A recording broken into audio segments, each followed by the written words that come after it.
शीर्षक पहली बारिश का इकरार। पहला भाग। मुलाकात। शहर की भीड़भाड़ वाली गलियों में अतिका एक छोटे कैफे में बैठी अपने नोट्स लिख रही थी। बारिश की हल्की बौछार ने वातावरण को खुशनुमा बना दिया था। तभी कैफे का दरवाजा खुला और अर्जुन अंदर आया, अपनी छतरी से पानी छाटते हुए। उसकी नजरें तुरंत अतिका पर पड़ी, जो खिड़की के पास बैठी थी। अर्जुन ने धीरे धीरे पास जाकर पूछा, क्या मैं यहाँ बैठ सकता हूँ? बाकी टेबल भरी हुई हैं। अतिका ने मुस्कुराकर हामी भर दी। ये उनकी पहली मुलाकात थी, लेकिन कुछ अलग था। बातों का सिलसिला शुरू हुआ और दोनों को पता चला कि वे एक ही कॉलेज में पढ़ते थे। दूसरा भाग। दोस्ती का सफर। दोनों की मुलाकातें अब कैफे से बाहर निकलकर कॉलेज की कैंटीन और लाइब्रेरी तक पहुंच गईं। अर्जुन का हंसमुख स्वभाव और इतिका की शांत प्रकृति ने दोनों को गहरी दोस्ती के बंधन में बांध दिया। एक दिन अतिका ने अर्जुन को बताया, मुझे बारिश बहुत पसंद है। लगता है जैसे ये सारी दुनिया को धो डालती है। अर्जुन ने हल्के मुस्कुराते हुए कहा, फिर अगली बारिश में तुम्हें एक सरप्राइज दूंगा। तीसरा भाग। इकरार। कुछ दिनों बाद मौसम ने करवट ली और बारिश शुरू हुई।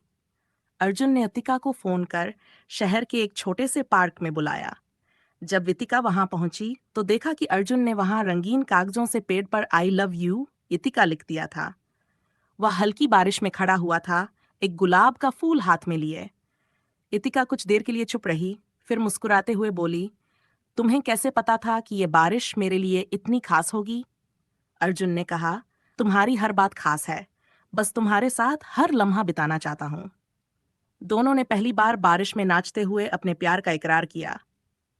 चौथा भाग। नया सफर। उस दिन के बाद उनकी जिंदगी एक नए अध्याय में बदल गई। उनके प्यार की कहानी बारिश की हर बूंद में गूंजने लगी। कैफे, पार्क और वो बारिश उनके रिश्ते के गवाह बन गए। कहानी वहीं खत्म होती है जहां उनका साथ शुरू होता है।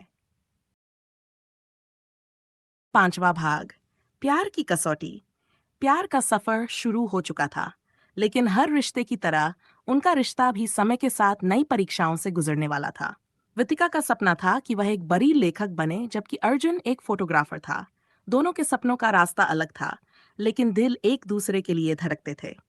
एक दिन अतिका को एक प्रतिष्ठित पब्लिशिंग हाउस से ऑफर मिला, लेकिन इसके लिए उसे 3 महीने के लिए दूसरे शहर जाना पड़ता। यह सुनकर अर्जुन थोड़ा परेशान हो गया। 3 महीने? क्या तुम दूर रह पाओगी? उसने पूछा। अतिका ने गहरी सांस लेते हुए कहा, अगर प्यार सच्चा हो तो दूरियां मायने नहीं रखती। ये बस हमारा एक इम्तिहान है। अर्जुन ने मुस्कुराते हुए उसका समर्थन किया, लेकिन उसके मन में डर था कि कहीं ये दूरी उनके रिश्ते को कमजोर न कर दे। छठा भाग। दूरियां और नजदीकियां। अतिका ने नए शहर में अपनी जिंदगी की शुरुआत की और अर्जुन ने अपने फोटोग्राफी प्रोजेक्ट्स में खुद को व्यस्त कर लिया। दोनों रोज एक दूसरे से बात करते, लेकिन कभी-कभी वक्त की कमी और काम के दबाव के कारण बातचीत कम हो जाती। एक रात इतिका ने अर्जुन को कॉल किया। वह थकी हुई थी और अपनी भावनाओं को दबा नहीं सकी। अर्जुन, क्या हम पहले जैसे नहीं रहे? अर्जुन ने प्यार से जवाब दिया, हम वैसे ही हैं, अतिका। बस वक्त ने हमें थोड़ी दूरी दी है, लेकिन यह भी एक दिन खत्म हो जाएगी। हमारा रिश्ता इतना कमजोर नहीं कि ये टूट जाए। यह सुनकर अतिका की आंखें भर आईं। वह समझ गई कि अर्जुन हमेशा उसके साथ है, चाहे वह कितना भी दूर क्यों न हो। सातवां भाग। प्यार की जीत। 3 महीने बाद अतिका अपने शहर लौटी। अर्जुन उसे लेने स्टेशन पर आया था। जैसे ही अतिका ट्रेन से उतरी, अर्जुन ने बिना कुछ कहे उसे गले से लगा लिया। मैंने तुम्हें बहुत याद किया, अतिका ने धीरे कर।